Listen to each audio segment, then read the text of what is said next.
حضور نبی کریم صلی اللہ علیہ وآلہ وسلم جمعہ کے دن خطبہ دے رہے تھے کہ ایک شخص آیا اور عرض کیا کہ یا رسول اللہ صلی اللہ علیہ وآلہ وسلم، پانی کا قحط پڑ گیا ہے، اللہ سے دعا کیجیے کہ ہمیں سیراب کر دے۔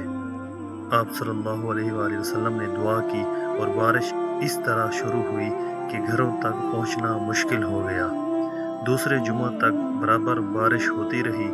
انس رضی اللہ عنہ نے کہا کہ پھر دوسرے جمعہ میں وہی شخص یا کوئی اور کھڑا ہوا اور عرض کیا کہ یا رسول اللہ صلی اللہ علیہ وآلہ وسلم، دعا کیجیے کہ اللہ تعالیٰ بارش کا رخ کسی اور طرف موڑ دے۔ رسول اللہ صلی اللہ علیہ وآلہ وسلم نے دعا فرمائی کہ اے اللہ، ہمارے ارد گرد بارش برسا، ہم پر نہ برسا۔